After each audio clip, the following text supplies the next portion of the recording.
ফাওকাল হিমারি দুনাল বাগাল, গাদার চেয়ে বড়, খচ্চরের চেয়ে ছোট একটা বাহন আমার সামনে। ইউকালু লাহুল বুরাক, এটা গাদার চেয়ে বড়, খচ্চরের চেয়ে ছোট। ইউকালু লাহুল বুরাক, তাকে বুরাক বলা হয়। এই বুরাকের গতিবেগ কত? চোখের দৃষ্টি যেখানে শেষ, চোখের দৃষ্টি যেখানে শেষ, সেখানে বুরাকের এক কদম। আল্লাহ, আমার ভাইয়েরা, আল্লাহর সৃষ্টি জগতে এত দ্রুতযান, দ্রুতগামী বাহন পৃথিবীর কোন আর কেউ কল্পনা পর্যন্ত করতে পারবে না। আমার নবী বুরাকের পিঠে চড়লেন, বুরাকের পিঠে নবীকে চড়ালেন। বুরাকের লিগাম ধরে জিবরিল রওনা হয়ে গেলেন কোত্থেকে? মিনাল মসজিদিল হারামি ইলাল মসজিদিল আকসা। মক্কায় মুআজ্জামার মসজিদ, মসজিদে হারাম, ওই মসজিদে হারামের খানায় কাবার উত্তর পাশে যে মিজাবে রহমত, মিজাবে রহমতের নিচে হাতিমে কাবা, হাতিমে কাবা থেকে বুরাকের পিঠে চড়ে রওনা হয়ে গেলেন মিনাল মসজিদিল হারামি ইলাল মসজিদিল আকসা। চিৎকার দিয়ে বলুন সুবহানাল্লাহ। সুবহানাল্লাযী আসরা বিআবদিহি লাইলাম মিনাল মসজিদিল হারামি ইলাল মসজিদিল আকসা আল্লাযী বারাকনা হাওলাহু লিনুরিয়াহু মিন আয়াতিনা ইন্নাহু হুয়াস সামিউম বাসীর। আল্লাহ বলেন, সে সত্তা পবিত্র, যিনি স্বীয় বান্দা, যিনি নিজের খাস বান্দা, অর্থাৎ মুহাম্মদ সাল্লাল্লাহু আলাইহি ওয়াসাল্লামকে রাতের কিছু অংশে মসজিদে হারাম থেকে মসজিদে আকসা পর্যন্ত ভ্রমণ করায়ছেন। সুবহানাল্লাহ। সে সত্তা পবিত্র, যিনি নিজের প্রিয় বান্দা, খাস বান্দা অর্থাৎ মুহাম্মদ সাল্লাল্লাহু আলাইহি ওয়াসাল্লামকে মসজিদে হারাম থেকে মসজিদে আকসা পর্যন্ত রাতের কিছু অংশে ভ্রমণ করায়ছেন। যেই মসজিদে আকসার চতুর্পার্শ্বে আল্লাযী বারাকনা হাওলাহু, আমি যে মসজিদে আকসার চতুর্পার্শ্বে অনেক বরকত রেখেছি। সুবহানাল্লাহ। তো কি জন্য নিয়ে গেলাম? লিনুরিয়াহু মিন আয়াতিনা, আমার অসংখ্য কুদরতের নিদর্শন সমূহ পরিদর্শন করাবার জন্য। ইন্নাহু হুয়াস সামিউম বাসীর, নিশ্চয় তিনি শুনেন এবং দেখেন। উচ্চস্বরে বলুন সুবহানাল্লাহ। সে সত্তা পবিত্র অর্থাৎ আল্লাহ, যিনি নিজের প্রিয় বান্দা, খাস বান্দা মুহাম্মদ সাল্লাল্লাহু আলাইহি সাল্লামকে একেবারে রাতের কিছু অংশে মসজিদ হারাম থেকে মসজিদ আকসা পর্যন্ত। মসজিদ হারাম মানে মক্কায় মুআজ্জামার যে মসজিদ, মসজিদে হারাম শরীফ যাকে বলা হারাম, মসজিদে হারাম, ওখান থেকে মসজিদে আকসা পর্যন্ত জমহুর মুফাসসিরিনের অভিমত, মসজিদে আকসা মানে ফিলিস্তিনের মসজিদ, মসজিদে বাইতুল মাকদাস। কিন্তু ওই তাফসীর মোতাবেক মসজিদে আকসা মানে লাস্ট প্রান্তের মসজিদ, শেষ প্রান্তের মসজিদ। শেষ প্রান্তের মসজিদ বলতে সপ্তম আসমানের উপরে একটা মসজিদ আছে, যে মসজিদের নাম বাইতুল মামুর। এটা মসজিদে আকসা, অর্থাৎ লাস্ট প্রান্তের মসজিদ, এরপর আর কোন মসজিদ নাই। আপনার কথা বুঝতেছেন? আল্লাহ বলেন যে মসজিদ আকসার চতুর্পাশে আমি অনেক বরকত রেখেছি। আর কি জন্য নিয়ে গেলাম? আমি আমার কুদরতের অনেক নিদর্শন সমূহ, অনেক নিদর্শন দেখাবার জন্য আমি নিয়ে গেলাম। নিশ্চয় তিনি মানে এখানে দুই তাফসীর, তিনি মানে আল্লাহ, আর তাফসীর হলো তিনি মানে রাসূল। নিশ্চয় তিনি শুনেন এবং দেখেন, কিন্তু আর তাফসীর হলো নিশ্চয় তিনি মানে তিনি নবী, তিনি শুনেন, অর্থাৎ আল্লাহ যা বলেন তা তিনি শুনেন, আল্লাহ যা দেখান তিনি তা দেখেন। সুবহানাল্লাহ ওয়া বিহামদিহি। এটা একটা আটলান্টিক মহাসাগর। এগুলো সেই ব্রেইনও আমাদের নাই। আমি যেহেতু গভীরে যে আপনারা কিছু বুঝবেন না, আপনার এই জন্য আমি বলবো না এগুলো। তাহলে সেই সত্য পবিত্র, যিনি নিজের প্রিয় বান্দা, খাস বান্দা অর্থাৎ মুহাম্মদ সাল্লাল্লাহু আলাইহি ওয়াসাল্লামকে মসজিদ হারাম থেকে মসজিদে আকসা পর্যন্ত ভ্রমণ করাইছেন। যে মসজিদের আকসার চতুর্পাশে আমি আল্লাহ অসংখ্য বরকত রেখেছি। আর নিয়ে যাওয়ার পিছনে কারণ হলো আমি আমার কুদরতের অনেক নিদর্শন সমূহ আমি তাকে কি করাবো? দেখাবো, পরিদর্শন করাবো। নিশ্চয় তিনি শুনেন এবং দেখেন। চিৎকার দিয়ে বলুন না সুবহানাল্লাহ। এখানে কয়েকটা প্রশ্নের উত্তর আছে, অনেক প্রশ্নের উত্তর এখানে নেই। কে নিয়ে গেলেন? স্পষ্ট হলো সুবহান। সুবহান কে? আল্লাহ। তাহলে নিয়ে যানে ওয়ালা কে? ভ্রমণ করাচ্ছেন কে? আল্লাহ। সুবহান। তাহলে কে নিয়ে গেছেন? এই প্রশ্নটা, এটার উত্তর আমরা পেয়েছি। সুবহানে নিয়ে গেছেন, অর্থাৎ আল্লাহ নিয়ে গেছেন। কাকে নিয়ে গেলেন? নিজের প্রিয় বান্দা। এখানে বান্দা বলতে কে? মুহাম্মদ সাল্লাল্লাহু আলাইহি ওয়াসাল্লাম। তাহলে এটাও আমরা পেয়ে গেলাম। নিয়ে গেল ভ্রমণ করানে ওয়ালা আল্লাহ, ভ্রমণ করালেন আল্লাহর প্রিয় রাসূল সাল্লাল্লাহু আলাইহি ওয়াসাল্লাম প্রিয় বান্দাকে। কখন? রাতের কিছু অংশে। থেকে মসজিদ হারাম থেকে কতটুকু? মসজিদ আকসা পর্যন্ত।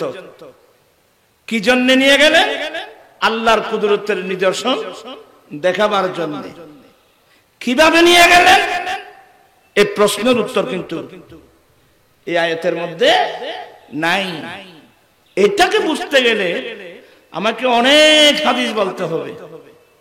তা আমি অত লম্বা হাদিসে না গিয়ে বুখারী শরীফের হাদিস, আল্লাহর নবী বলেন আনা ফিল হাতিম, আমি নবী হাতিমে কাবায় ছিলাম।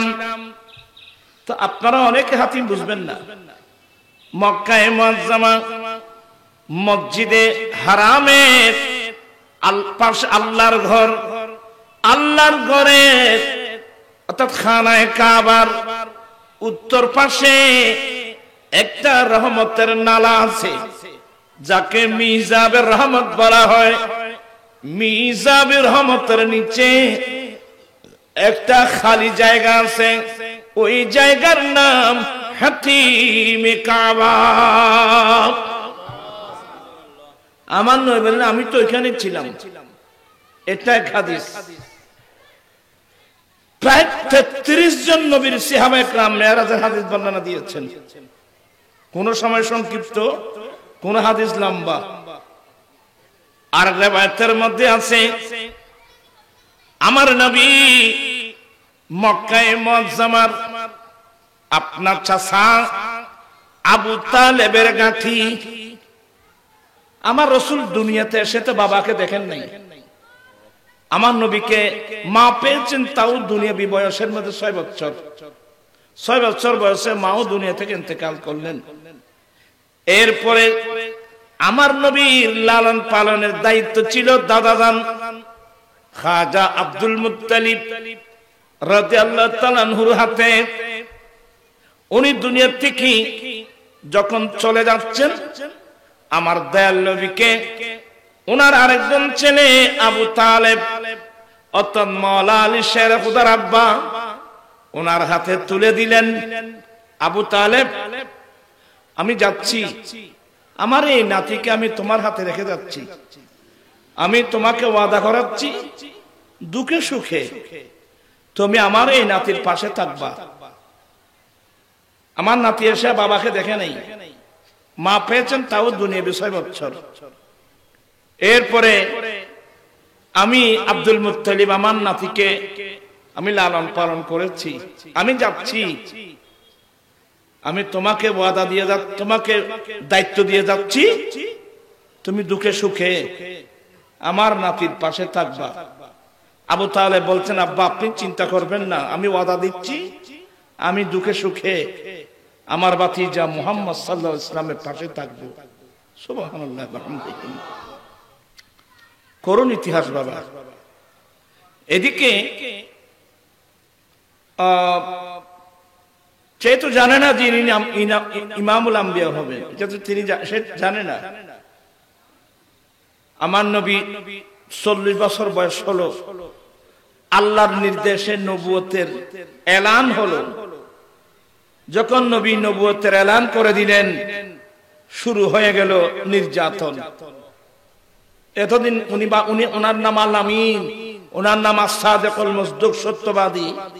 যখন উনি যে আল্লাহর রসুল, আল্লাহর নবী, এটা যখন এলান করে দিলেন, উনি যে কিতাবের কথা বলছেন এটা আল্লাহর কিতাব কোরআন, শুরু হয়ে গেল নবীর উপর বড় নির্যাতন। এবং সেই নবীর কলমা যারা পড়ছে, শুরু হয়ে গেল তাদের উপর নির্যাতন। যখন নির্যাতনের স্টিম রোলার চালাচ্ছিল, আবু তালেব ভয় পেয়ে গেল, কখন আমার ভাতিজার উপর এরা হামলা না করে বসে। তখন তিনি এটা চিন্তা ভাবনা করে, আমার দয়াল নবীর হেফাজতের চিন্তা ভাবনা করে আবু তালেব সপরিবার চলে গেলেন মক্কায় মুআজ্জমের একটা সংরক্ষিত এলাকা, তার নাম শিয়াবে আবি তালেব, আবু তালেবের ঘাঁটি। শিয়াবে আবি তালেব আবু তালেবের ঘাঁটিতে নিয়ে গেল, যেখানে কোনো কাফের মুশরিক ঢুকে এদের কারো উপর আক্রমণ করতে পারবে না। আমার নবী আবু তালেবের গাঁঠির মধ্যে আমার নবীর চাচাতো বোন উম্মে হানি, ইনি হচ্ছেন মাওলা আলী শের খুদার বোন, আমার নবীর আপন চাচাতো বোন। আমার নবীর চাচাতো বোন এই রজব চাঁদের 26 তারিখ দিবাগত রাত দয়াল নবী এশা নামাজ আদায় করে আপন চাচাতো বোন উম্মে হানির ঘরে বিশ্রাম নিচ্ছিলেন। এখানে একটা মশলা মনে রাখবেন, পৃথিবীর কোন মানুষ চাচাতো বোন, জ্যাঠাতো বোন, ফুফাতো বোন, খালাতো বোন, মামাতো বোন যাদেরকে বিয়ে করা জায়েজ আছে, এরা কেউ এ ধরনের চাচাতো বোন, জ্যাঠাতো, ফুফাতো বোনের রুমের মধ্যে ভাবে ঘুমাতে পারবে না। এটা আমার নবীর বৈশিষ্ট্যতা, বিশেষত্ব। আমার নবী উম্মে হানির ঘরের মধ্যে বিশ্রাম নিচ্ছিলেন। নবী বলেন, আনা বাইনাল ইয়াকজাতি ওয়ান নাওম, আমি শুয়ে পড়লাম ঠিকই, আমার তন্দ্রাভাব অর্থাৎ ঘুমনা জাগ্রত না, আমার তন্দ্রাভাব, তন্দ্রা, আমার চোখের মধ্যে তন্দ্রা আসলো। ওই সময় ফুরজা সাকফু বাইতি, আমার ঘরের ছাদ খুলে দেওয়া হলো। ওদিক দিয়ে জিবরিল আমি নবীর রুমে প্রবেশ করলেন। সুবহানাল্লাহ। আমাকে নিয়ে গেলেন হাতিমে কাবা। আমি যেহেতু সংক্ষেপ একেবারে সংক্ষিপ্ত ভাবে বলবো। আমার ভাইয়েরা, আমার নবী বললেন আমাকে কোথায় নিয়ে গেল? হাতিমে কাবা। বুখারীতে এটাই আছে। আমার নবী বলেন আনা ফিল হাতিম, আমি হাতিমি কাবায় ছিলাম। এই হাদিসে এটা আছে। আর হাদিসে লম্বা ঘটনাটা আছে, কোনো দ্বন্দ্ব নেই, কোনো ইখতিলাফ নেই। আমার নবী বলেন আমাকে হাতিমি কাবায় নিয়ে গেল। আমি নবীকে শোয়াই দিল। জিবরিল আলাইহিস সালাম এসে আমি নবীর এখান থেকে পর্যন্ত, তো এখান থেকে পর্যন্ত মানে তার ব্যাখ্যা হলো আমার হলক থেকে নাভি পর্যন্ত আমি নবীর বক্ষ বিদীর্ণ করা হলো, অপারেশন করা হলো। অর্থাৎ জিবরিল আমি নবীর সিনা মুবারক অপারেশন করে আমি নবীর কলব বের করলো, হাত কলব বের করলো। এই কলব কোথায় রাখলো? জিবরিল জান্নাত থেকে আসার সময় কিছু স্বর্ণের থালি আনছিলেন। আমি নবীর কলব বের করে স্বর্ণের থালির মধ্যে রাখলেন। জমজম কূপের পানি দিয়ে আমি নবীর কলব ধৌত করলেন। সুবহানাল্লাহ। একটু গভীরে গেলে আর হাদিসের মধ্যে আছে জিবরিল জামিল আমার নবীর সিনা মুবারক অপারেশন করলেন। এটা কি দুনিয়ার সিস্টেমে? এখানে কি কোনো অস্ত্র ছিল? বলে লাম ইয়াকুনি শাক্কু বিআলাতিন ওয়ালাম ইয়াসলিদাম। নবীর বক্ষ বিদীর্ণ করা অস্ত্রবিহীন কোন অস্ত্র ছিল না। এই অপারেশনের কারণে এক ফোঁটা রক্ত ঝরে নাই। ইশারায় জিবরিল আমার নবীর সিনা মুবারক অপারেশন করলেন, কলব বের করে নিলেন। স্বর্ণের জান্নাত থেকে আসার সময় স্বর্ণের থালির মধ্যে রাখলেন। এখানে একটা মসলা আসবে, স্বর্ণের থালি ব্যবহার করা তো হারাম। দুনিয়াতে কোনো মানুষ স্বর্ণের থালি, স্বর্ণের পেয়ালা, স্বর্ণের গ্লাস, স্বর্ণের চামচ ব্যবহার করা কি হারাম? তো এখানে উত্তর আসবে এটা দুনিয়ার কোন স্বর্ণের থালি না, এটা জান্নাতের স্বর্ণের থালি। এক নম্বর। দ্বিতীয় নম্বর উত্তর হলো স্বর্ণের থালি, গ্লাস, চামচ ব্যবহার করার হারাম হওয়ার আগের ঘটনা। কিন্তু সবচেয়ে উত্তম হলো এটা তো দুনিয়ার কোন স্বর্ণের বর্তন না, এটা কোথাকার? এটা জান্নাতের। কারণ রাসূল পাক সাল্লাল্লাহু আলাইহি ওয়াসাল্লামের যে হাত কলম মুবারক, এটা রাখার জায়গা তার কোথাও নাই। কোথায় রাখবেন? সুবহানাল্লাহ বলবেন না? আসলে এগুলো মুজিজা। এগুলো সারা পৃথিবীর যত বড় সেই জ্ঞানী হোক, সেই যত বড় যুক্তিবাদী হোক, বৈজ্ঞানিক হোক, প্রত্যেকের হুঁশ আকল যুক্তিকে দুর্বল করে ফেলবে এই ঘটনাটা। এটার নাম মুজিজা। দুনিয়ার যত বড় হার্ট সার্জারি হোক, কোন মানুষের হার্ট বের করতে পারবে? আর হার্ট বের করে কখন? অপারেশন করা যখন সে রোগী হয়। তো আমার রাসূল কি রোগী ছিল? নাউজুবিল্লাহ। আমার রাসূল সুস্থ। আর অনেক সময় অপারেশন করাতে গেলে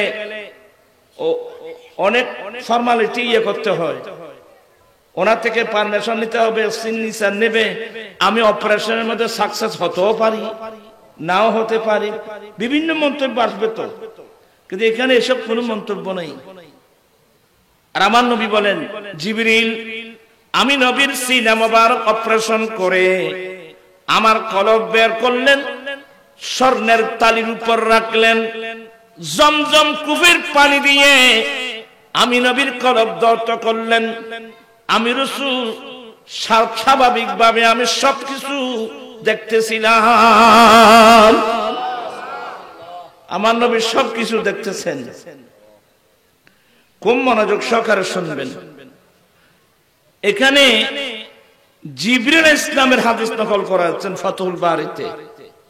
জিবরিল বলেন আমি মেরাজ রজনীতে প্রিয় নবীর কলম মুবারক যখন আমি বের করলাম, আমি দেখলাম কলবুন সাদীদুন, এমন মজবুত সাফ শাফাফ। দেখলাম ফিহি আইনানে তাবসুরান ওয়া উযনানে তাসমাআন। আমি জিবরিল নবী কলবের মধ্যে এমন দুটো চোখ দেখতে পেয়েছি, যেই চোখে দেখে। আমি নবীর কলবের মধ্যে এমন দুটো কান দেখেছি, যেই কানে শুনে। আমি জিবরিল আমার দয়াল নবীর কলবটা যখন দেখলাম, আমি সেখানে এমন দুটো কান দেখতে পেয়েছি, যে কানে শুনে। এমন দুই চক্ষু দেখতে পেয়েছি, যেই চোখে দেখে। সুবহানাল্লাহ বলবেন না? তা আমরা আর নবীর মধ্যে পার্থক্য কি?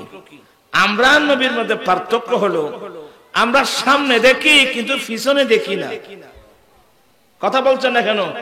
আমরা সামনে দেখি, পিছনে দেখি না। আমার নবী সামনে যেভাবে দেখে, সেভাবে পিছনেও দেখে। আমার নবীর সামনে যেভাবে দেখে, কি বোধহয় আপনাদের বিশ্বাস হচ্ছে না? আপনি সহিহ হাদিস সামনে নিয়ে আসেন, বুখারী হাদিস নিয়ে আসেন। একদিন আমার নবী নামাজ পড়ায় বসলেন। বসার পরে সাহাবা একরামদেরকে লক্ষ্য করে বলছেন, ইন্নী লা আরা, এ আমার সাহাবা একরাম, তোমরা এই কথা মনে করো না আমি সামনে দেখি পিছনে দেখি না, এটা মনে করবা না। আমি রাসূল সামনে যেভাবে দেখি, সেভাবে আমি পিছনেও দেখি। আমি সামনে যেভাবে দেখি, পিছনে সেভাবে দেখি। শুধু পিছনে দেখি তাই না, ওয়া রুকুআকুম ওয়া সুজুদাকুম, তোমরা আমার পিছনে ইক্তেদা করে যে নামাজ পড়তেছো, তোমরা কে কোন ধরনের রুকু করছো, কে কোন ধরনের সিজদা করতেছো, আমি রাসূল এগুলোও দেখি। অফার হাদিস মোতাবেক ওয়া খুশুআকুম, কারণ তোরা কতটুকু আল্লাহর ভয় আছে, খুশু আছে, নম্রতা আছে, আমি রাসূল সেটাও দেখি। সুবহানাল্লাহ। আপনি মেরাজ সফরে গেলে আহলে সুন্নাত ওয়াল জামাতের যত আকীদা সবগুলো প্রমাণিত হয়ে যাবে। যার কারণে আহলে সুন্নাত ওয়াল জামাত এই দলটি ছাড়া ইসলামের নামে আর যত দল আছে, আপনি কোনোদিন বয়সের জীবনে কোনোদিন ওদের মুখে মেরাজুন নবীর বর্ণনা করতে শুনছেন? মেরাজুন নবীর মাহফিল করতে শুনছেন? যে জীবনে, কারণ ওরা জানে যে মেরাজুন নবীর মাহফিল করলে, সঠিক কোরআন হাদিস বর্ণনা করলে তাদের সমস্ত বাতিল আকীদাগুলো ধরা পড়ে যাবে, আহলে সুন্নাত ওয়াল জামাতের আকীদাগুলো প্রমাণিত হয়ে যাবে। আমার রাসূল সামনেও দেখে, আমার রাসূল কাছ থেকেও শুনে। আপনার কথা বুঝতেছেন মনে হয়? আমার নবী কাছ থেকেও শুনে, দূর থেকেও শুনে। এজন্য এখানে আমি কিছু কথা বলি। ইসলামী দলের লিডার, এক লিডার নাম বলবো না, সে বই লিখলো, আমরা যে দাঁড়িয়ে নবীকে সালাম দিই, বলে নবীকে দাঁড়িয়ে সালাম দেওয়ার সময় কেউ যদি এটা আকীদা রাখে, বিশ্বাস রাখে যে রাসূল মদিনা শরীফ থেকে শুনছে, এটা শিরিক হবে। নাউজুবিল্লাহ, একটু জোরে বলুন।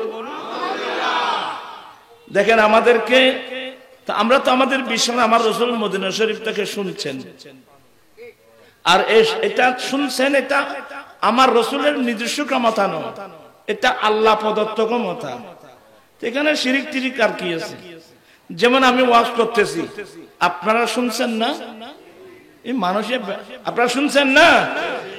আপনারা আমার সামনে বসে শুনছেন, কেউ অনলাইনে যে যেখানে বসছেন এখান থেকে শুনছেন। আচ্ছা, আপনারা কসম করে বলুন, এটা কি শিরিক হবে? আপনি শুনছেন, বলছেন যে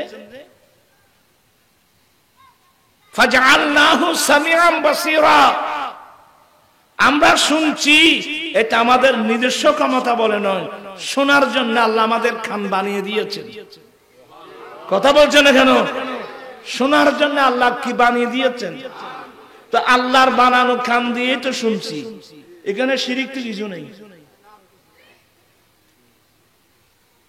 আর আমরা চোখে দেখছি কিনা কথা, আমরা দেখতেছি তো, আমরা আল্লাহর বানানো চক্ষু দিয়ে দেখতেছি, এখানে আর কোন শিরিক আছে? ঠিক তো দূর আমার নবী, আমাদের আকীদা হলো আমার নবী শুনছেন, আমার নবী দেখছেন।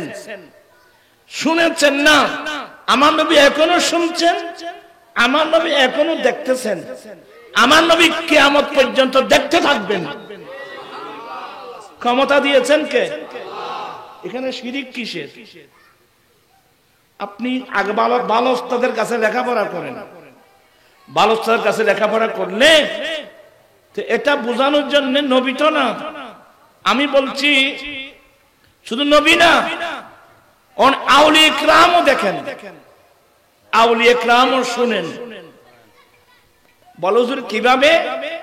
আপনি বেশি দূরে যাওয়া লাগবে না, আপনি বুখারী শরীফটা করলেন, এই ফয়েল এখানে তো সরাই দেওয়া আছে, এই শিক্ষাগত ফয়েল ব্যাকুম বাইর করে দেও। আল্লাহুম্মা সাইয়্যিদিনা নাবিয়ানা, একটু মেহেরবানি করুন। বলতে চাচ্ছিলাম বুখারী শরীফের হাদিস, হাদিসে কুদসি, আল্লাহ বলেন, আল্লাহর কাছে আল্লাহর বড় প্রিয় ইবাদত ফরজ ইবাদত। আপনারা আমার দিকে আছেন?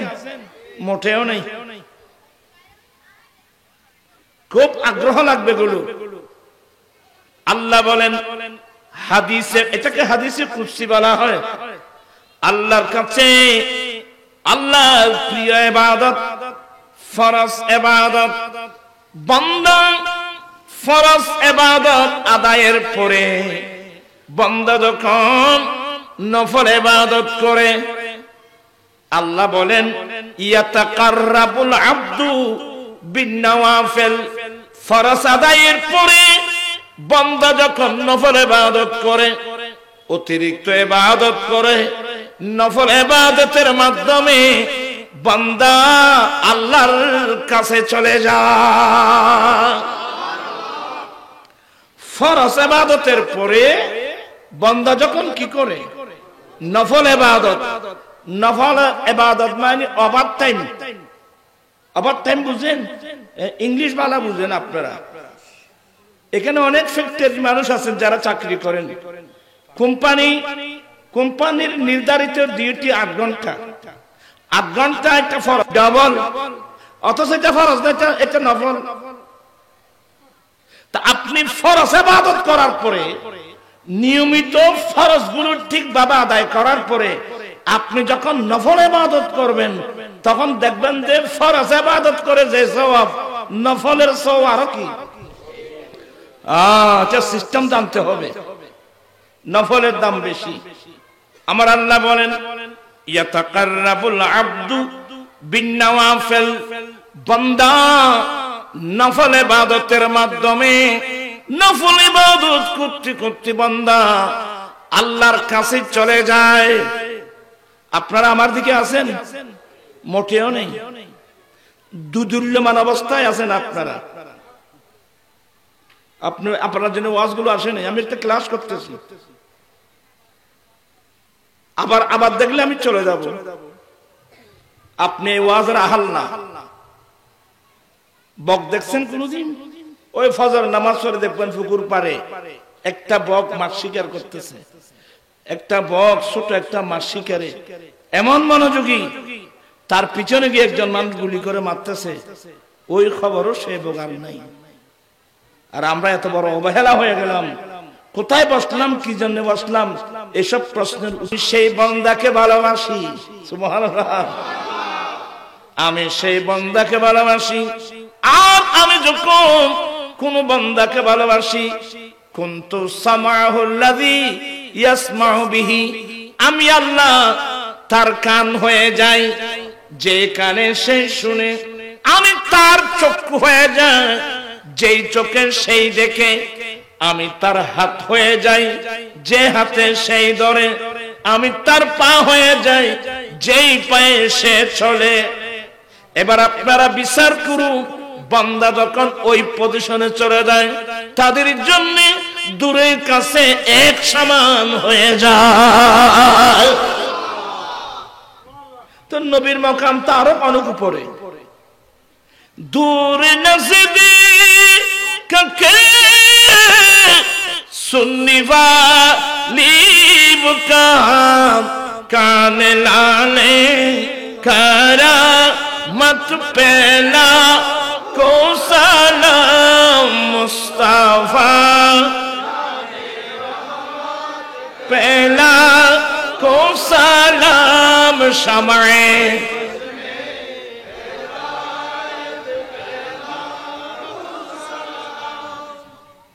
আমি তো আপনার হাদিসে করছি, এটা বুখারীর হাদিস। তাহলে এটা তো নবীর শান, এটা তো ওলির শান, নবীর গোলামের শান। বন্ধ পজিশন চলে গেলে আল্লাহ বলে আমি তার কান হয়ে যায় যে কানে সে শুনে। তা আল্লাহ যদি কোনো বান্দার কান হয়ে যায় তাহলে তার জন্য সে তার জন্য কাছ থেকে দূর থেকে শুনে এক সমান। কথা বলছে না কেন? তাহলে এই ক্ষমতাটা কার? মূলত এটা আল্লাহর দেওয়ার শক্তি। তাইলে নবীর শক্তি আরো বেশি না? আর নবী তো আমাদের নবী তো নবিকুল সম্রাট, যেখানে আমার গৌসে পাক বলছেন বাহাজাতুল আসরার কিতাবে স্পষ্ট সনদ সহ হাদিসের সনদের মতো সনদ দেখেন আপনারা। ওখানে লিখছেন লাউ ইনকাশাফাত আওরাতু মুরিদি ফিল মাশরিকি ওয়া আনা ফিল মাগরিব। আমার কোন ভক্ত মুরিদ যদি দুনিয়ার পূর্ব প্রান্তে থাকে, আমি আব্দুল কাদের দুনিয়ার পশ্চিম প্রান্তে থাকি, আর আমার ভক্ত মুরিদ দুনিয়ার পূর্ব প্রান্তে ঘুমাচ্ছিল, সেই ঘুমের মধ্যে যদি তার সতর খুলে যায়, আমি আব্দুল কাদের দুনিয়ার পশ্চিম প্রান্ত থেকে শুধু দেখি তাই না, লা সাতারতুহা আমি আমার মুরিদের সতর দেখে দিই। কোথায় পূর্ব কোথায় পশ্চিম? তাহলে আসলে ইসলাম এমন একটা পাওয়ারফুল ধর্ম, কোরআন সুন্নাহ এমন এক নিয়ামত, আজকে শক্তিগুলো আজকে হারিয়ে আমরা ইহুদি নাসারার লাথি খাচ্ছি। কথা বুঝছেন? আর কিছু মোল্লা আছে কর্তা গায়ে দিয়ে দিয়ে মৌলবী সেজে, ইসলামী লিডার সেজে এমন কথা বলে, সে নিজে কোরআন হাদিস বুঝে নাই, অপরকে বুঝাবে কোত্থেকে? যেমন আমার গৌসে পাক বলছেন নাযারতু ইলা বিলাদিল্লাহি জামান কাখারদারাতিন আলা হুকমি ইত্তিসালি। আমার গৌসে পাক বলছেন যে আমি আব্দুল কাদের যখন খোদার খোদাই দিকে, স্রষ্টার সমস্ত সৃষ্টির দিকে যখন আমি দৃষ্টিপাত করি, তখন খোদার খোদাই আল্লাহর গোটা সৃষ্টি জগৎ আব্দুল কাদেরের তালুতে সরিষার দানা বরাবর দেখতে পাই, আমি দেখা যায়। গোটা সৃষ্টি জগৎ আমার কাছে আমার হাতের তালুতে সরিষার দানা বরাবর দেখি আমি। তো এগুলো তো অনেক মৌলবীর ব্রেনেও সংকুলন হবে না। এক মৌলবী তো বলে ফেললো এটা আব্দুল কাদের জিলানীর গাজাখুরি কথা। নাউজুবিল্লাহ, একটু এত ছোট না, আরো জোরে। এটা নাকি আব্দুল কাদের জিলানীর নাকি গাজাখুরি কথা। নাউজুবিল্লাহ, একটু জোরে বলতে হবে নাউজুবিল্লাহ। আমি একবার কক্সবাজার যাচ্ছিলাম, তখন দেখলাম কক্সবাজার যখন সকরিয়া ফেরে যখন একটু আরো দূরে গেলাম, পাহাড়ি অঞ্চলের এলাকা ফেরে গেলাম, দেখলাম যে রাস্তার দুই পাশে বিরাট বিরাট সাইনবোর্ড না কি বলে, এগুলো বিলবোর্ড না কি বোর্ড বলে আর কি, বিরাট বিরাট সাইনবোর্ড, ছোট ছোট ন বিরাট বিরাট সাইনবোর্ড। তো একটা এটা সাইনবোর্ড বলে না বিলবোর্ড বলে, আমি বুঝি না এগুলো, তোমরা বলো। আচ্ছা যাই বলেন আর কি। দেখলাম ওখানে লেখা আছে বিশ্ব এখন হাতের মুঠে। কি বিশ্ব এখন আমি ড্রাইভার তুমি এই ব্রেক করো তো, গাঁজাখোর করতো না যায় চাই। আমার গোসে পাক বলছেন আমি খোদার খোদাইয়ের দিকে দৃষ্টি করলে খোদার খোদাই আমার হাতের তালুতে সরিষার দানা বরাবর আমি দেখতে পাই। এটা গাঁজাখুরি কথা হয়। আর এই যে একটা সাইনবোর্ড দেওয়া গেল বিশ্ব এখন হাতের মুঠে, আমি বললাম এ গাঁজাখুর কোত্থেকে আসলো? দেখলাম যে একটা মোবাইল। কথা বলছেন এখানে একটা। আপনারা কি বিরক্ত হচ্ছেন মনে হয়? তোমরা ছেলেরা, স্কুলের ছেলে, স্কুল কলেজ ইউনিভার্সিটির ছাত্ররা, আপনাদেরকে নিয়ে আমরা খুব চিন্তিত। আজকে ফেসবুক দেখে দেখে আজে বাজে মৌলবীর কথা শুনে অনেক ছেলেরা আজকে ভ্রষ্ট হয়ে যাচ্ছে। আপনাদেরকে নিয়ে আমরা চিন্তিত। আপনারা নিরপেক্ষভাবে ওয়াজ শুনবেন, হেদায়েতের জন্য অন্তর খোলা রাখবেন। যেটা সত্য এটা মানবেন, যেটা সত্য নয় এটা আমি মানব না, সে যে কেউ হোক, তাহলে আপনি হেদায়েত পাবেন। সংকীর্ণতা পরিহার করুন, ব্রডম্যান নিয়ে চলার চেষ্টা করবেন, বুঝার চেষ্টা করবেন। একটা মোবাইল, মোবাইলের গোটা মোবাইল না, মোবাইলের ভিতরে একটা কি আছে? একটা সিম আছে, একেবারে রসুনের চামড়ার মতো হালকা পাতলা ছোট্ট একটা সিম। আপনার মোবাইল সেট দামি হওয়া লাগবে না, একেবারে নিদামি হোক, সিমটা যদি ঠিক থাকে কাজ চলবে। আর অনেক দামি সেট কিন্তু সিমের মধ্যে ভাইরাস এসে গেছে, চলবে? সিমটা কতটুকু? এসুট একটা সিম, এটা কিন্তু ভাইরা এটা বন্দার বানানো সিম। আর গোসে পাকের কলব, আমাদের কলব, আউলিয়া কিরামের কলব, এটা আল্লাহর কুদরতের হাতে বানানো সিম। আমার গোসে পাক বললেন আমি খোদার খোদাই দৃষ্টি করে দেখলাম, খোদার খোদাই এটা আমার হাতের তালুতে সরিষার দানা বরাবর দেখি। এটা কোন গাঁজাখুরি কথা বলো? যারা বলছে তোমরা তওবা করো, তুমি নিজে বুঝো নাই। হ্যাঁ, আগে তুমি কোরআন হাদিস বুঝো কিনা দেখো। আর এটাকে বিশ্বাস করে ঠিক ঠিক বলছে অনেক ভালো ভালো ছাত্র। ঠিক ঠিক, তুমি কি কোথায় ঠিক ঠিক বললাম? এবার আমি বুঝাই দিচ্ছি, এবার আসো তুমি। আজকে আমরা সেই শক্তি হারিয়ে ফেলছি। আপনি কোরআন শরীফ খুলেন, আমি একটু কথার মতো কত ক্লাসের মতো বলছি। আপনি কোরআন শরীফ পড়লে দেখবেন যে কোরআন শরীফের একটা সূরা আছে, সূরাতুন নামল আছে না? বিরক্ত হচ্ছেন বুঝে আপনারা? কোরআন একটা সূরাতুন নামল, নামল মানে পিঁপড়া। পিঁপড়া চিনেন তো? পিঁপড়া চিনেন?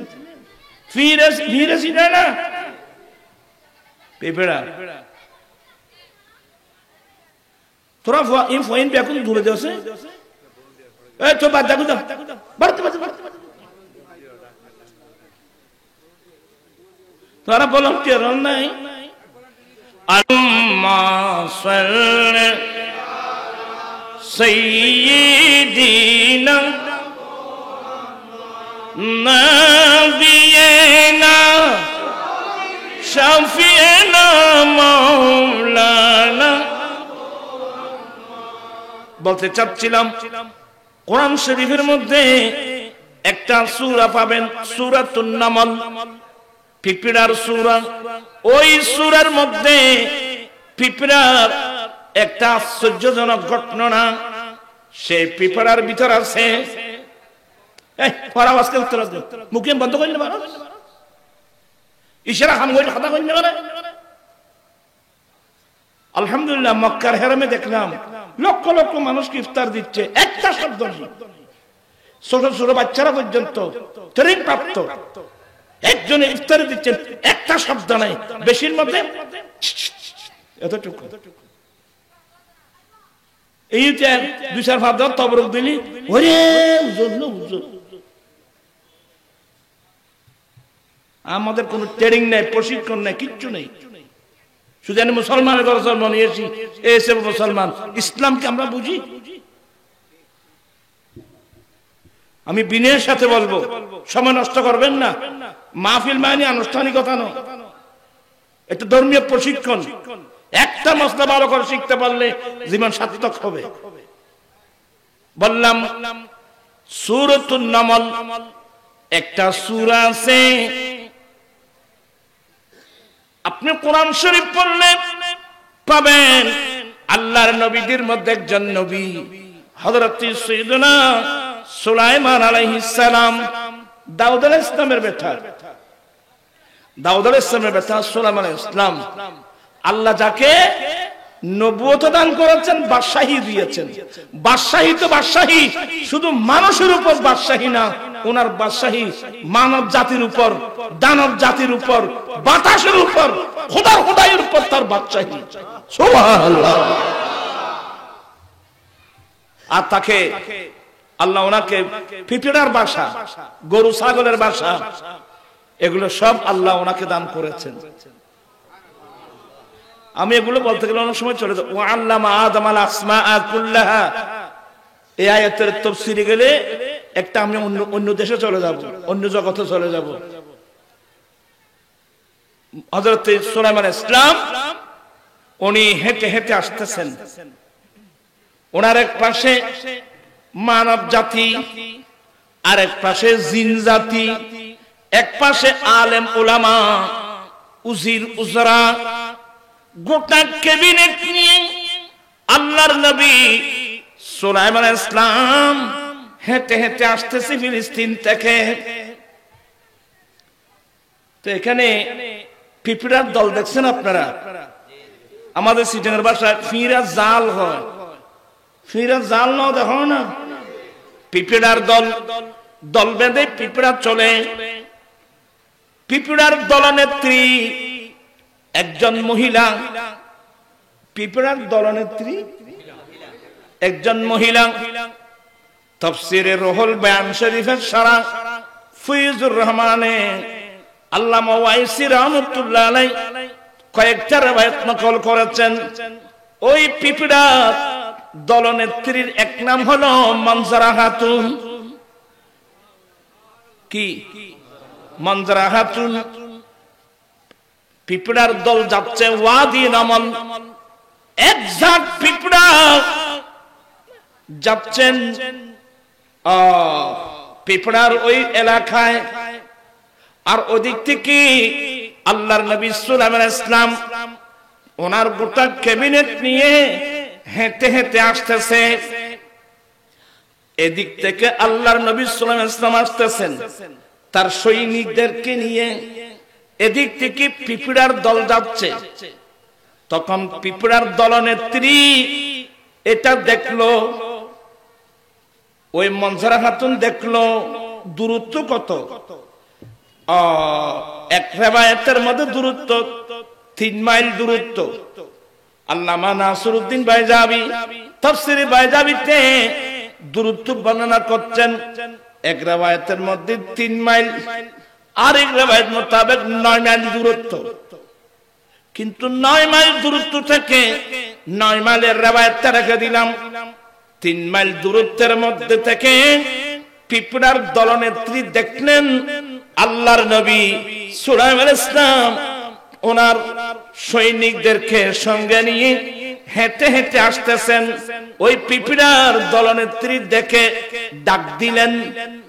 আল্লাহ কোরআনে বর্ণনা করলেন, ক্বালাতিন নামলাতু ইয়া আইয়ুহান নামলু দুখুলু মাসাকিনাকুম।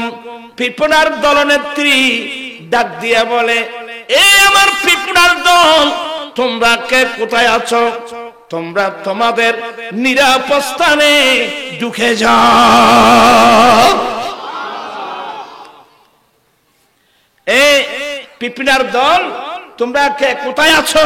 তোমরা তাড়াতাড়ি নিরাপদ স্থানে, নিজের ঘরে, নিজের গর্তে, নিজের নিরাপদ স্থানে ঢুকে যাও। কেন?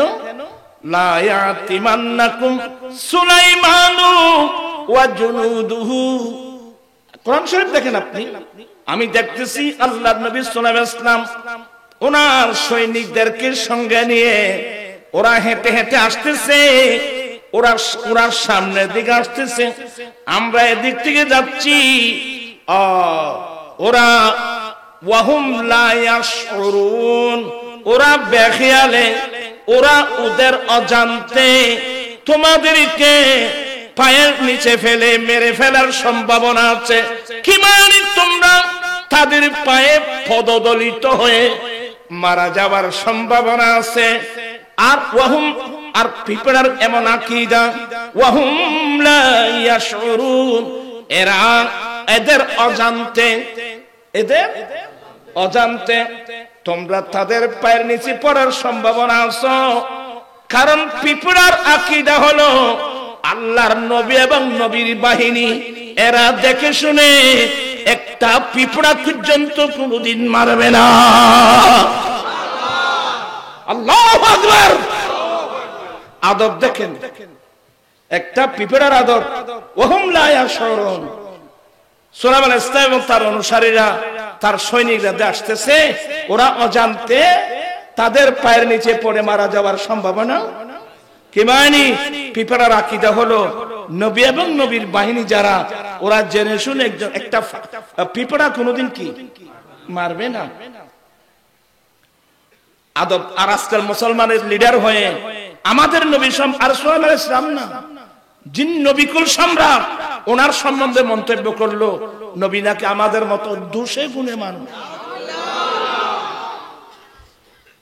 আর কথা বললো আমাদেরকে আমার দোষে গুণে মানুষ বলার অসুবিধা নেই, কারণ আমাদের, আপনারা, আমি নিজে বলছি, আমাদের গুণের চেয়ে দোষ বেশি।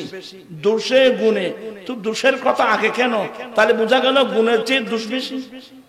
তো নবীরাও এভাবে, নবীরা দোষে গুণে মানুষ। কে তোমাকে এগুলো পড়াইছে?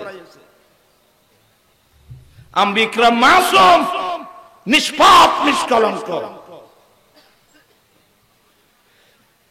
সাবধান, সতর্ক। ইসলাম বললে দর দিয়েন না। ইসলাম, হ্যাঁ ইসলাম আমরা, এটা আমাদের প্রাণের ধর্ম, এটা আমাদের ইমানের ধর্ম। ইসলাম স্যার আমার কোনো বিকল্প নাই। তবে আপনার মন গড়া ইসলাম হতে পারবে না, এটা বিশুদ্ধ ইসলাম হতে হবে। আল্লাহ সবাইকে এগুলা বোঝার তৌফিক দান করুন। আপনারা কি বিরক্ত হচ্ছেন? তো পিঁপড়ার দলনেত্রী পিঁপড়াদেরকে ডাক দিলেন, এই পিঁপড়া, তোমরা কে কোথায় আছো? তোমরা তোমাদের নিরাপদ স্থানে ঢুকে যাও। এই যে পিঁপড়ার আওয়াজ, তার সৈনিকদেরকে ডাক দিলেন, অনুসারীদেরকে ডাক দিলেন। আপনারা কি জীবনে কোনোদিন পিঁপড়ার সন শুনছেন? কথা বলছেন না কেন? আজকাল আপনারা যারা কম্পিউটার চালান, আধুনিক যুগ, বিজ্ঞানের যুগ, সায়েন্সের যুগ, টেকনোলজির যুগ, দেখি একটা পিঁপড়ার সন একটু ধারণ করতে পারেন কিনা? খানা বুতুর দেই নিয়ে ডুবে যাওয়া না, তো শুনবেন না? আমার ভাইয়েরা, এই পিঁপড়ার দলনেত্রীর এই আওয়াজ 3 মাইল দূর থেকে আল্লাহর নবী সুলাইমান আলাইহিস সালাম শুনছেন কিনা? শুধু শুনছেন তাই না, আল্লাহর কোরআন কি বলেন? ফাতাবাসসামা দাহিকাম মিন কাওলিহা। ওই পিঁপড়ার দলনেত্রীর কথা শুনে আল্লাহর নবী সুলাইমান আলাইহিস সালাম হেসে দিলেন। সুবহানাল্লাহ। সুলাইমান আলাইহিস সালাম পিঁপড়ার দলনেত্রীর কথা শুনে হেসে দিলেন। তাবাসসুম, হেসে মানে হট্ট হাসি না, মুস্কি হাসি। নবীরা হট্ট হাসি দেন না, হাসার সময় মুস্কি হাসবেন। বেশি হাসি আসলে মুখে বাম হাতের পিঠ লাগিয়ে দিবেন। মুস্কি হাসা এটা আমার রাসূলের একটা কি সুন্নাত। কথা তো একটু দেরি হয়ে গেল, আপনাদের অসুবিধা হবে বাবা, বোঝাতে চাচ্ছিলাম। তো সুলাইমান আলাইহিস সালাম শুনছেন তো, কত দূরে? 9 মাইলের হাদিস রেখে দিলাম, 3 মাইলের হাদিসটা নিলাম। 3 মাইল দূর থেকে সুলাইমান আলাইহিস সালাম শুনছেন এবং বুঝেছেন। বুঝে মুস্কি হেসে দিলেন। সুবহানাল্লাহ। এবার আপনারা সবাই শিক্ষিত লোক, তাহলে বুঝতে হবে এই ক্ষমতাগুলো আল্লাহ ওনাকে দান করেছেন। তাহলে আমাদের নবী তো সুলাইমান ইসলাম না, আমাদের আর সুলাইমান ইসলাম বাদশাগিরি করছেন আমার নবীর নামের উসিলায়। সুলাইমান ইসলাম যে আংটি পরে বাদশাগিরি করতেন, সে আংটির মধ্যে আমার দয়াল নবীর নামে লেখা ছিল। আমার দয়াল নবীর নামের উপর বাদশাগিরি করেছেন। আমরা দাঁড়িয়ে নবীকে সালাম দিচ্ছি, ইয়া নবী সালাম আলাইকা, ইয়া রাসূল সালাম আলাইকা। পিপল আর সং 9 মাইল দূর থেকে 3 মাইল দূর থেকে যদি আপনার নবী সাল্লাল্লাহু আলাইহি ওয়াসাল্লাম শুনেন, আমরা বাংলাদেশ থেকে দাঁড়িয়ে ইয়া নবী সালাম আলাইকা বলছি, ইয়া রাসূল সালাম আলাইকা বলছি, আমার রাসূল কি মদিনা শরীফ থেকে শুনবে না? আরে শোনার ক্ষমতা দিয়েছেন কে? আল্লাহ। এখানে শিরিক কোথায়? এখানে শিরিক কোথায়? আজকে আপনারা ফাইকারি ভাবে মানুষকে মুশরিক বানাচ্ছেন। আজকে আমাদের দেশে কিছু হুজুর আছে, এরা মানুষকে মুশরিক বানাচ্ছে, এ সম্পর্কে কোনো বক্তব্য নাই। আমাদের কিছু কিছু হক্কানি রব্বানি আলেম, মজবুত আলেম, বিশেষ করে আলা হযরত মুজাদ্দিদ মিল্লাত ইমাম আহমদ রাজা ফাজলে বেরলভী, এ গোলাম মোহাম্মদ কাদিয়ানী সহ কয়েক 500 জন মানুষকে নবীর শানের চরম বেয়াদবি করার কারণে কুফরি ফতোয়া দিয়েছে। এগুলো অনেক মৌলবীর অসহ্য। এরা আবার সুন্নি পরিচয় দেয়।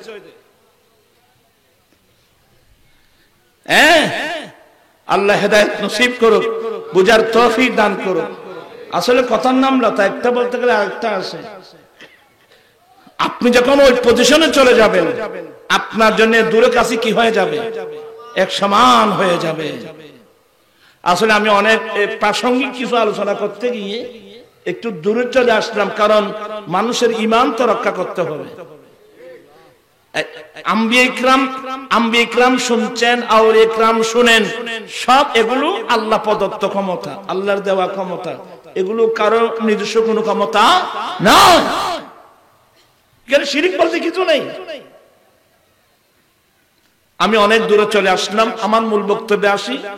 জিবরিল বলেন, আমি দয়াল নবীর কলম মুবারক জমজম কুফের পানি দিয়ে দৌত করলাম। দৌত করে আমার দয়াল নবী বলেন, জিবরিল আমি নবীর কলম জমজম কুফের পানি দিয়ে কি করলেন? দৌত করলেন। কি কলব, কি কলবের মধ্যে কি কোনো আবর্জনা ছিল? কোনো ভাইরাস ছিল? না না, মোটেও না। আমার নবী কি গোসল দিলেন কি দিয়ে? জমজমের পানি দিয়ে গোসল দিলেন। জমজমের পানি দিয়ে গোসল দিয়ে জমজম কি দামি বানালেন। আমার নবী কলব দৌত করলেন, গোটা জিসিম মুবারক দৌত করে নবীর নূরানি শরীরে ব্যবহৃত পানিগুলো কোথায় নিয়েছেন? পুনরায় জমজমের মধ্যে ফেলে দেওয়া হলো। যার কারণে দুনিয়ার পানি পান করা হয় বসে বসে, জমজমের পানি পান করা হয় দাঁড়িয়ে দাঁড়িয়ে। আমি কি ভুল বলছি?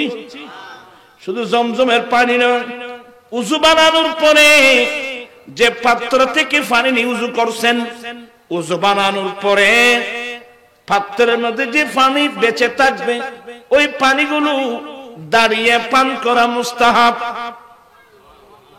ওই পানিগুলো দাঁড়িয়ে পান করা, জমজম কুফের পানি দাঁড়িয়ে পান করা মুস্তাহাব। এই জন্য জমজমের পানি পান করার সময় একটা দোয়া পড়তে হয়। এখানে তো আদি সাহেব অনেক আছে, অন্যান্য পানি পান করি বিসমিল্লাহ পড়ে, কিন্তু জমজমের পানি পান করার সময় এলমের জন্য দোয়া করা হয়। কিসের দোয়া? এলমের দোয়া। দ্বিতীয় নম্বর, আল্লাহ তুমি এটাকে আমাকে প্রত্যেক রোগের ওষুধ বানিয়ে দাও। কি বানিয়ে দাও? প্রত্যেক রোগের। তো জমজমের পানি পানির সাথে এলমের কি সম্পর্ক? জমজমের পানি প্রত্যেক রোগের কি বানিয়ে দাও? শেফা বানিয়ে দাও, ঔষধ বানিয়ে দাও। আপনারা প্রত্যেকে হজ গাইডের মধ্যে দোয়াগুলো দেখে নিবেন, পাবেন, ওখানে পাবেন। বলে কিরে, এই জমজমের পানি পান করার সময় 1 নম্বর এলমের জন্য দোয়া, এলমে নাফে, জ্ঞানের জন্য দোয়া 1। 2 নম্বর জমজমের পানি প্রত্যেক রোগের ওষুধের জন্য দোয়া। এ দোয়াতে স্পেশাল কেন? আসল মূল রহস্য কোথায়? মূল রহস্য হলো ওই জমজমের পানির সাথে আমার দয়াল নবীর কলবের সম্পর্ক।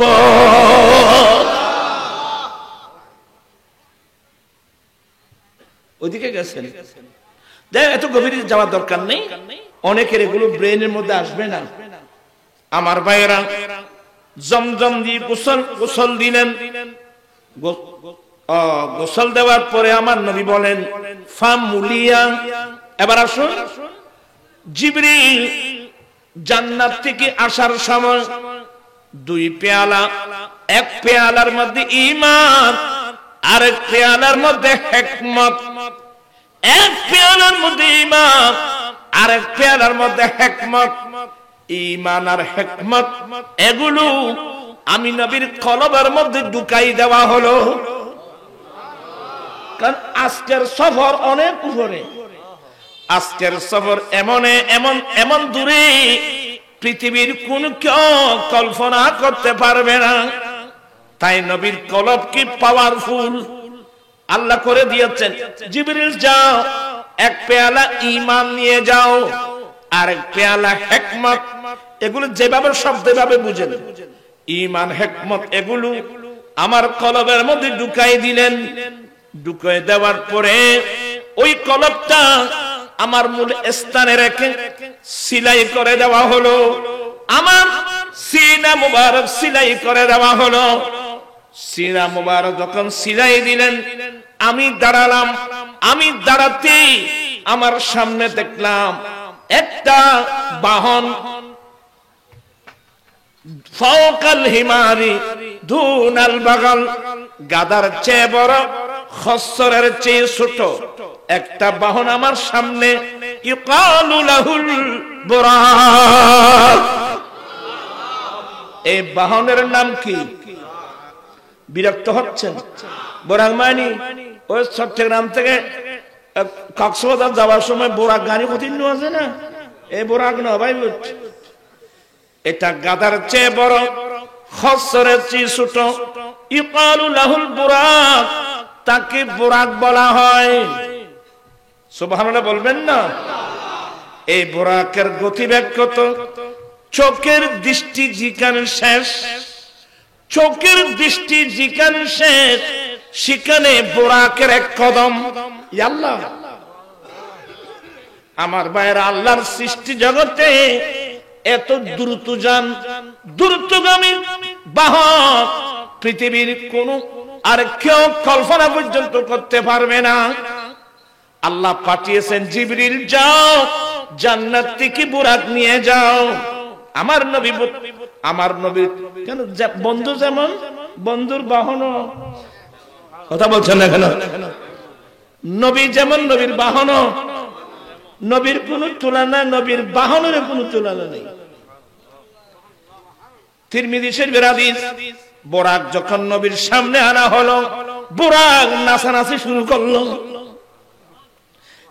জিবরিল ধমক দিয়ে, এই তুমি এমন আচরণ করছো কেন?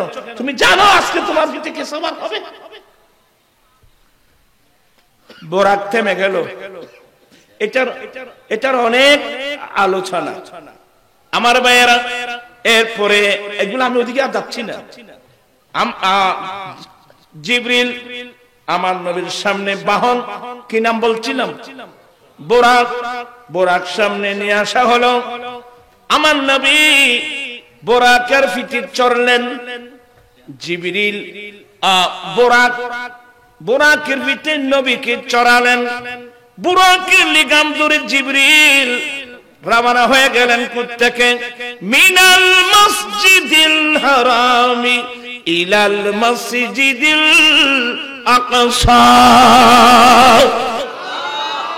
মক্কায় মুআজ্জামার মসজিদ, মসজিদে হারাম, ওই মসজিদে হারামের খানায়ে কাবার উত্তর পাশে যে মিজাবে রহমত, মিজাবে রহমতের নিচে হাতিমে কাবা, হাতিমে কাবা থেকে বুরাকের পিঠে চড়ে রওনা হয়ে গেলেন মিনাল মসজিদিল হারামি ইলাল মসজিদিল আকসা। চিৎকার দিয়ে বলুন সুবহানাল্লাহ। আল্লাহুম্মা সাইয়্যিদিনা নাবিয়িনা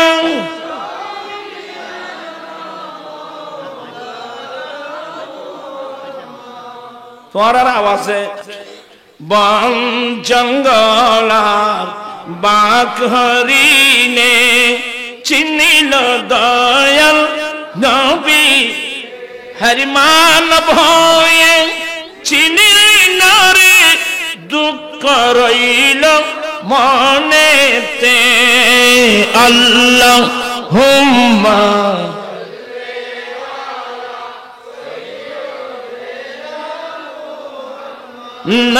নাবিয়িনা।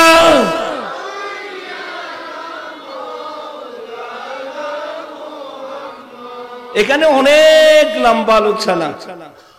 আমার নবী রওনা দিচ্ছেন, একজন সুন্দরী, বেয়াদবি মাপ, সুন্দরী মহিলা, কেমন সুন্দর বলার ভাষা নাই, এমন একজন সুন্দরী মহিলা সেজে গুছে আমার নবীকে ডাকতেছে। একজন সুন্দরী মহিলা আমার নবীকে ডাকতেছে। আমার নবী ওই দিকে দৃষ্টিপাত করলো না।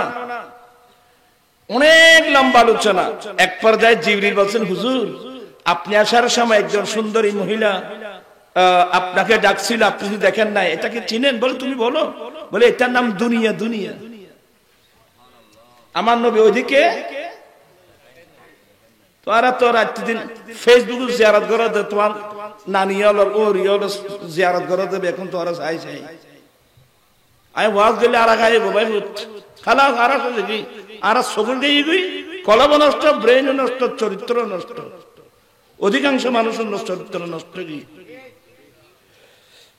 আর তোমার ঠিক বেলা হইলাম না, জি খবরদার ঠিকই সব দিন ধরা না হইল।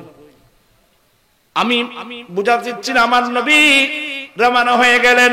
আসলে লম্বা, আমার বুখারী শরীফের হাদিস। এই লাইলা মেরাজের রাত্রি, এটার নাম ইসরা। যিনি সেই সত্তা পবিত্র, যিনি প্রিয়ের খাস বান্দা মুহাম্মদ সাল্লাল্লাহু আলাইহি সাল্লাম কি রাতের কিছু অংশে মসজিদে হারাম থেকে কোন দিকে? মসজিদে আকসার দিকে নিয়ে গেছেন। তো নিয়ে যাওয়ার সিস্টেম জিবরিল পাঠালেন। জিবরিল পাঠিয়ে আল্লাহ জিবরিলের সঙ্গে বুরাক পাঠালেন। আল্লাহু আকবার কবীরা। এত বড় সম্মান আল্লাহ অন্য কোন নবীকে দান করেন নাই। সুবহানাল্লাহ। রওনা হয়ে গেলেন। বুখারীর রিওয়ায়াত, আমি যখন ইলিয়া নামক স্থানে গেলাম, ইলিয়া, আপনারা ইলিয়া চিনবেন না, এটা ফিলিস্তিনের একটা শহর। ফিলিস্তিনের একটা শহর ইলিয়া গেলাম। ইলিয়া যাওয়ার পরে জিবরিল আমাকে 2 পেয়ালা নাস্তা দিলেন। এক পেয়ালার মধ্যে দুধ, আর এক পেয়ালার মধ্যে শরাব, মদ। কথা বুঝতে পারছেন? মাদকের মাদক, মাদক বুঝনি? ইয়া তো নাম মাদক নেই, ইয়াবা, ফেন্সিডিল, বাবা। হ্যাঁ, খালাস। তোমার এই জীবনের কি দাম আছে? যারা মাদক সেবন করে, তোমার জীবনের কি দাম আছে? 2 পয়সার কোনো দাম নাই তোমার জীবনের লাইফে। তোমাকে ফেরেশতারা ঘৃণা করতেছে। আল্লাহ আল্লাহ রাসূল ফেরেশতারা না, শুধু তোমার মুখের দুর্গন্ধ শুনলে তোমার বন্ধু বান্ধব তোমাকে ঘৃণা করবে। জিনিস আর তয় না হবে না, খাইবেন নাই। পয়সা দিয়ে দুধ খাওয়া না কিনি ঘি খাওয়া না দুধ খাওয়া না বালা বানা জিনিস খাওয়া না মুটকা খাওয়া না। আমার নবী খুব মনোযোগ, কয় পেয়ালা নাস্তা দিলেন? 2 পেয়ালা। এক পেয়ালার মধ্যে দুধ, আরেক পেয়ালার মধ্যে কি? শরাব। আমার নবী উভয় পেয়ালা দেখে ফাখতারতুল লাবানা, আমি রাসূল দুধের পেয়ালাটা টেনে নিলাম। সুবহানাল্লাহ। আমার নবীর হাত মোবারক কোন দিকে? দুধের দিকে। এখানে আরেকটা কথা বলি, আমাদের হুজুরা হাদিস পেয়েছে তালাশ করে, মাওলা আলী শের খুদা শরাব হারাম হওয়ার আগে শরাবকে নাকি নগরিবের নামাজ পড়াতে গিয়ে সূরা কাফিরুন ভুল করে ফেলছে। আমি লাইভে এসে এই হাদিস গ্রহণযোগ্য নয়, হাদিস থাকলে ওখানে গ্রহণযোগ্য নয়। যে নবী মেরাজের রাত্রে 2 পেয়ালা জিবরিল দিলেন নাস্তা, এক পেয়ালার মধ্যে দুধ আর এক পেয়ালার মধ্যে কি? কিন্তু নবীর হাত মোবারক কোন দিকে গেল? দুধের দিকে। তাই যে নবীর কোলে লালিত ফালিত হলো মাওলা আলী শের খুদা, ওনার হাত কি অন্যদিকে যাবে? নাউযুবিল্লাহি মিন যালিক। আরে যে নবীর আহলে বাইতের শানে আয়াতে তাফসীর নাযিল হলো, ইন্নামা ইউরিদুল্লাহু লিইউযহিবা আনকুমুর রিজসা আহলাল বাইতি ওয়া ইউতাহহিরাকুম তাতহীরা। যাই হোক, এগুলো বলতে গেলে আবার আমার এমনি আমি মেজাজি মানুষ। আল্লাহ বিশ্বের মুসলমান ঈমান আকীদাকে আল্লাহ হেফাজত করুক, আমিন বলুন। হাদিসের মধ্যে অনেক হাদিস আছে, এটা কোনটা গ্রহণযোগ্য কোনটা গ্রহণযোগ্য নয় এগুলো বুঝতে হবে। এই হাদিসের আবু দাউদ শরীফের শারা আউনুল মাবুদ, শাহে আবি দাউদ, তিরমিজির শারা শাহে তুহফাতুল আহওয়াজি, এই হাদিসের ব্যাখ্যায় লিখিয়ে দিয়েছে এই হাদিস গ্রহণযোগ্য, লা ইয়াহতাজ্জু বিহি, এই হাদিস দিয়ে দলিল দেওয়া যাবে না, লিখিয়ে দিয়েছে। যাই হোক, আমার নবী দুধ পান করলেন। আমার নবী কি পান করেছেন? তা আমরা নবীকে ভালোবাসি তো? কারা কারা নবীকে ভালোবাসে হাত উঠে বলতে হবে। নারায়ণ আল্লাহু আকবার, ইয়া রাসূলুল্লাহ, ইয়া গসাদম দস্তগীর। আমরা নবীকে ভালোবাসি তো? নবীকে ভালোবাসলে আমার নবী যেটা পছন্দ করেন আমরা এটা গ্রহণ করব। আমার রাসূল যেটা অপছন্দ করে আমরা কি এটা পছন্দ করতে পারবো? আর গুইসাব, এটা তো হাদিস, গুইসাব খাবা এটা তো হাদিস। আমার রাসূল, এটা মিশকাতও আছে। হ্যাঁ, আমার রাসূল হযরত সাইয়েদনা খালিদ বিন ওয়ালিদ রাদিয়াল্লাহু তাআলা কে সঙ্গে নিয়ে হযরত সাইয়্যিদাতুনা মাইমুনা রাদিয়াল্লাহু তাআলার ঘরে গেলেন। মাইমুনা রাদিয়াল্লাহু তাআলা নাস্তা দিলেন। মনোযোগ সহকারে শুনুন। নাস্তা দিলেন, যখন উপরে ঢাকনে যেটা খোলা হলো, দেখছেন একটা গুইসাব একেবারে চিকেন ফ্রাইয়ের মতো। চিকেন ফ্রাই খাওয়া যায় না? তোরা তিন বেশি বুঝো, আর তো মোল্লা মানুষ হবে।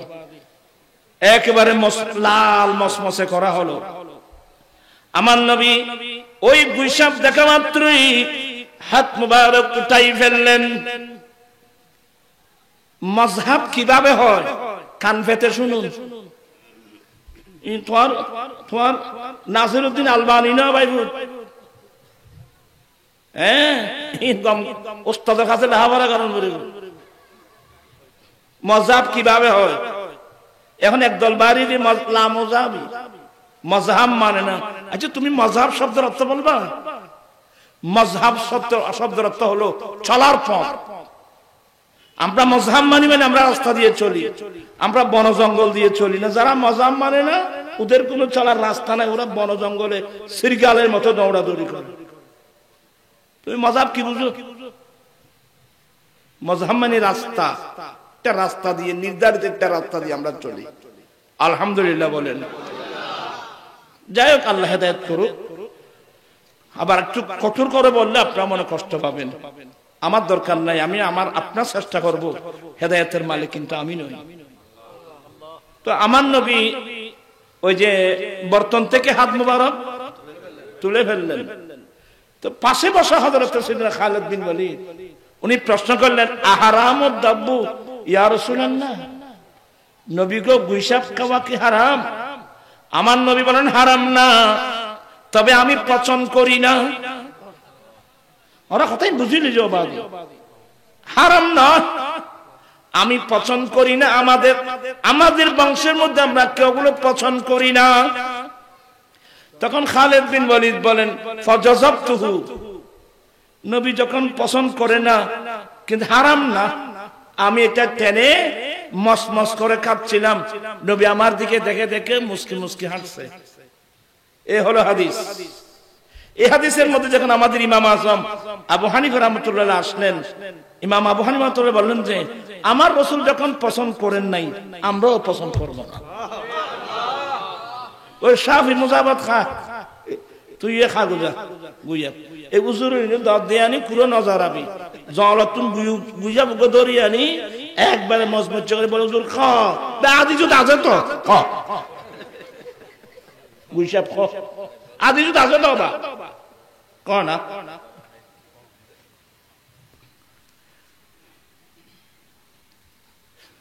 যাই হোক, কথা বলতে গেলে অনেক কথা আসবে, আপনার মনে কষ্ট নিবেন না, ছেলেদেরকে বোঝানোর জন্য বলছে কথাগুলো, এগুলো হাদিস আছে তো। আমি তো জীবন দিলাম, আমার রাসূল পছন্দ করে না, আমি পছন্দ করব না। নবীর আশিক করে এ ধরনের হতে হবে। আমার নবী যেটা পছন্দ করবে, আমি আমার যে কাজটা আমার নবী পছন্দ করবে আমি এটা করব। আমি দয়াল নবীকে আমার জানের চেয়ে আমি বেশি ভালোবাসি, ঠিক কিনা বলে, ঠিক কিনা?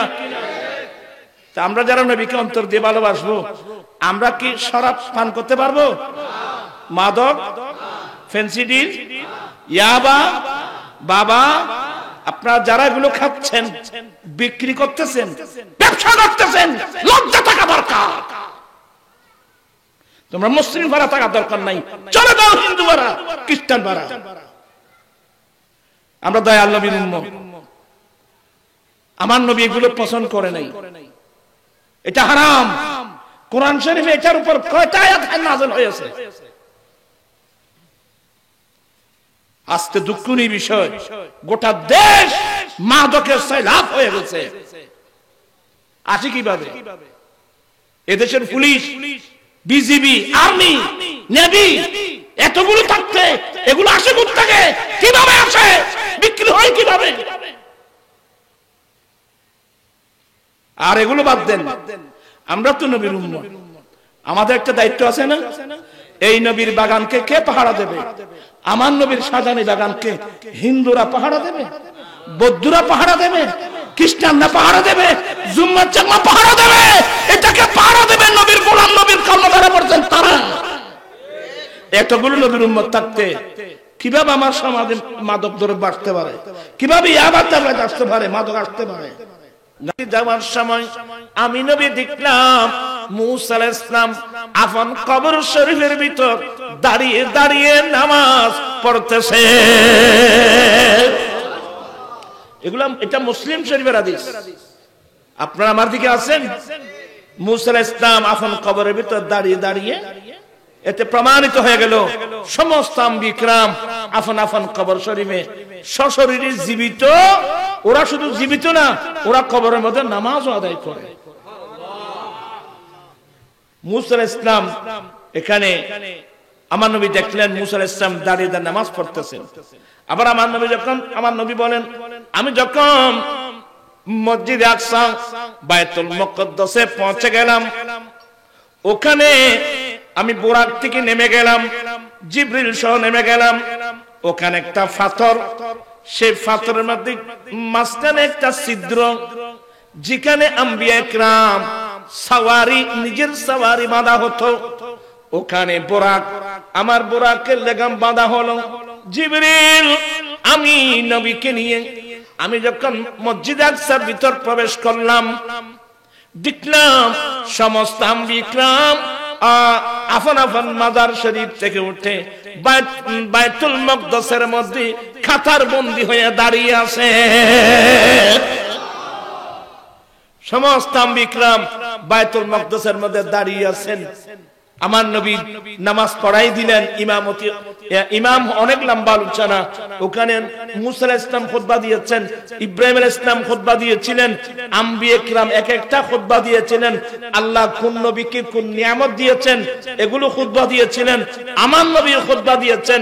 আমার নবীর খুতবার মধ্যে যখন রহমতুল লিল আলামিন, গোটা বিশ্বের জন্য রহমত, এই সমস্ত আয়াত যখন তেলাওয়াত করলেন, ইব্রাহিম আলাইহিস সালাম বলছেন ইনি সর্বশ্রেষ্ঠ, অতএব ইনি ইমামতি করবেন, আমরা ওনার উপর ইক্তেদা করে নামাজ আদায় করব।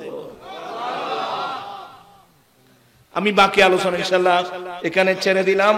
হয়তো আমার পরবর্তী উলামা ইকরামরা যারা আসবেন, যদি সম্ভব হয় এখান থেকে বর্ণনা করবেন।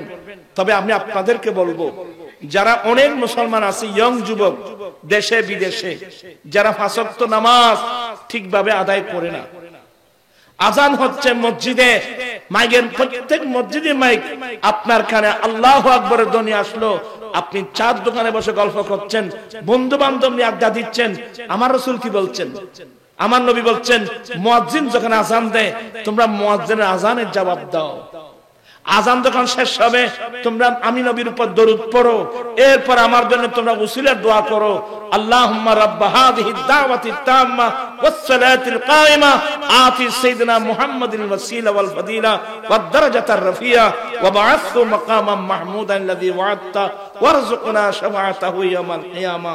এই দোয়াটা করবা, এই কাজটা যারা করবে, ওয়াজাবাত লাহু শাফাআতি ইয়াওমাল কিয়ামা, কিয়ামতের কঠিন দিনে এই উম্মতের জন্য সুপারিশ করা আমি নবীর উপর ওয়াজিব হয়ে গেছে। সুবহানাল্লাহ।